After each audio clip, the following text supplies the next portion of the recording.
Namaste. Today we will learn a new question from class 6 chapter lines and angles. Let's have a look at the question first. This question says in figure 2.23 list all the angles possible. Did you find them all?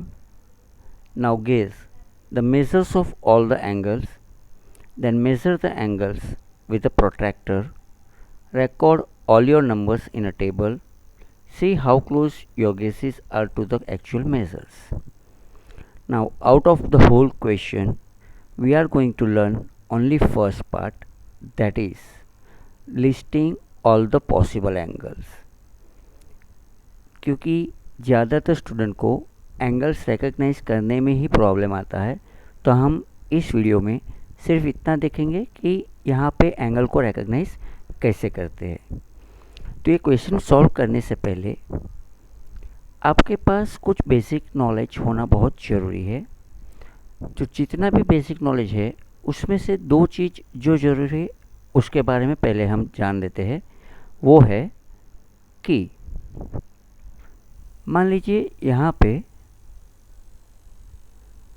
आपके पास एक segment है A B और दूसरा एक segment B C इसको यहाँ पे connect करता है। तो आप देख सकते हैं कि इस एरिया में यहाँ पे एक एंगल फॉर्म होता है। इस एंगल का हम नाम दे देते हैं एंगल ए बी सी।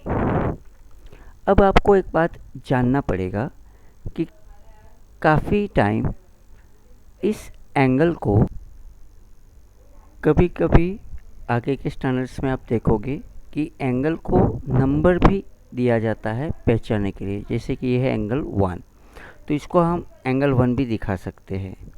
इसका मतलब ये हुआ कि एंगल 1 और एंगल ए बी सी दोनों एक ही है। अब मेन जो ध्यान देने वाली बात है आपको, वो आप यहाँ पे देखिए कि ये जो है इसका नाम एंगल ए बी सी, तो ये जो बी है, ये बी सेंटर में इसलिए लिखा जाता है क्योंकि बी वर्टेक्स है जहाँ पे दोनों रे एक दूसरे को मिल रहे हैं, इसीलिए यहाँ पे बी को सेंटर में रखा गया है। ये हो गई एक बात। दूसरी बात कि अगर यहाँ पे सिर्फ 2 पॉइंट अगर मैं कंसीडर करूँ ए बी, तो यहाँ पे कोई एंगल नहीं बन रहा है। याद रखें कि 2 पॉइंट से कोई एंगल नहीं बनता है। तो ठीक, चलिए फिर से चलते हैं अपने क्वेश्चन की तरफ। हमें यहाँ पे पॉसिबल एंगल फाइंड आउट करना है।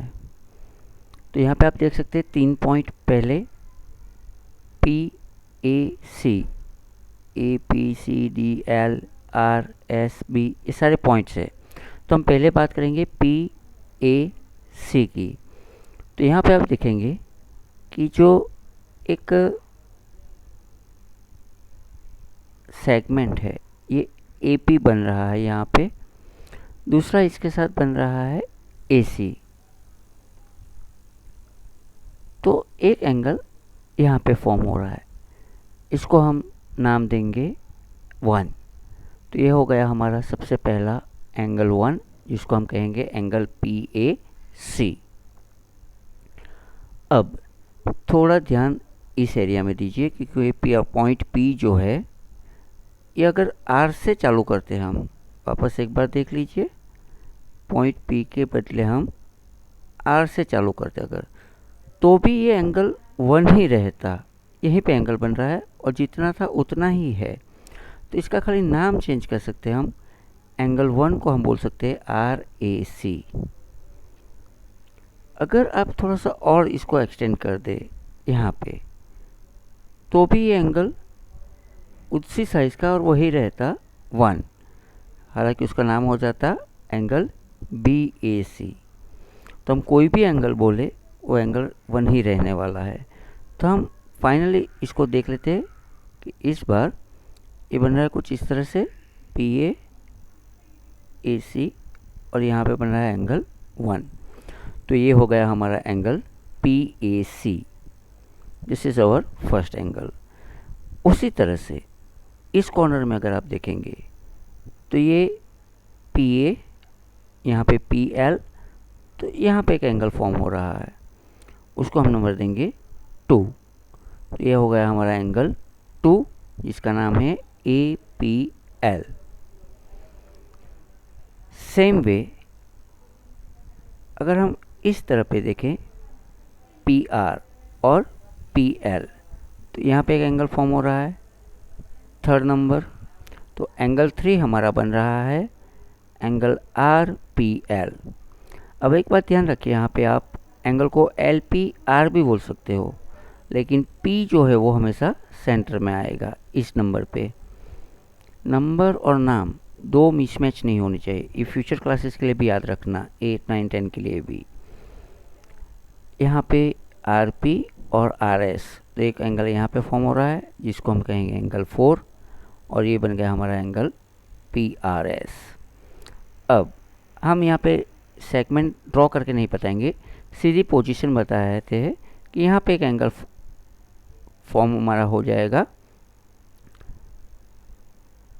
5, जिसका नाम बनेगा एंगल ए सी डी।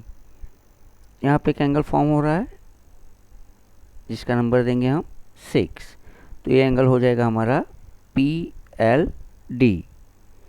यहाँ पे एक एंगल फॉर्म हो रहा है हमारा जिसका नंबर देंगे हम 7, तो ये एंगल बन जाएगा हमारा पी एल एस।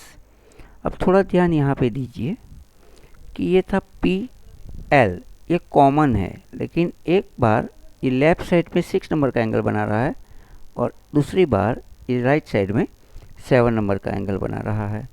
तो इसका नाम जो है वो नंबर के साथ मैच होना चाहिए। सेम वे यहाँ पे अगर आप देखेंगे तो बन रहा है एंगल 8, जिसका नाम हम दे सकते हैं आर एस एल। देखिए इनसाइड लेफ्ट साइड बन रहा है। और अब थोड़ा ध्यान से इस वीडियो को देखिएगा, थोड़ा सब्र रखिए। अगर आप इस जगह पे देखिए, ये वाली इस जगह पे थोड़ा फोकस कीजिए, तो यहाँ पे स्ट्रेट एंगल बन रहा है। ये 3 पॉइंट ए पी आर मिला के स्ट्रेट एंगल बना रहा है, तो इसका नाम दे सकते हैं हम 9 नंबर, जो कि हमारा होगा angle 9 is equal to angle A P R. उसी तरह से यहाँ पे भी स्ट्रेट एंगल बन रहा है इन 3 पॉइंट से पी आर बी, तो यहाँ पे नंबर दे देंगे हम 10, that is 10 number, and 10 number is angle P R B. उसी तरह से इस लाइन में भी एक 3 पॉइंट डी एल एस, यहाँ पे एक स्ट्रेट एंगल बन रहा है ये वाला, तो हम नंबर देंगे उसको 11, and that 11 number is D L S. ये हो गए हमारे सारे एंगल।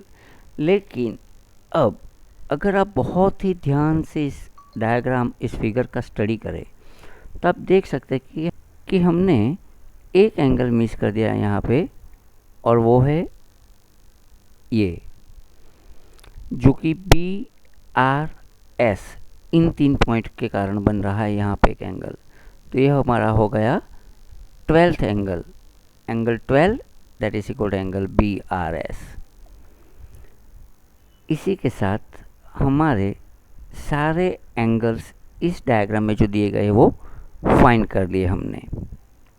अब थोड़ा सा टेक्निकल और हाई लेवल का एक पॉइंट थोड़ा शेयर करेंगे हम, कि यदि इन केस इसी डायग्राम में आपको सिर्फ 3 अलग अलग पॉइंट और दिए जाते, जैसे कि यहाँ पे एक मिसिंग है, यहाँ पे मिसिंग है, यहाँ पे मिसिंग है, वैसे तो इसके भी स्टार्टिंग एंडिंग पॉइंट हो सकते थे, लेकिन अगर हम सिर्फ यहाँ पे x, y और z 3 पॉइंट देते थे, तो आपके पास 1, 2, 3 अलग अलग एंगल और आ सकते थे।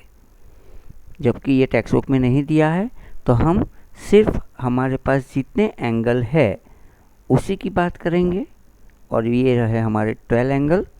तो इस तरह से इस वीडियो में हमने एंगल को फाइंड करना सीखा है, मतलब कि कहाँ कहाँ एंगल दिए गए हैं और उनके नाम क्या है। एंगल को मेज़र करने के लिए अगला वीडियो देखिएगा। उम्मीद है आपको समझ में आ गया होगा। Thanks for watching.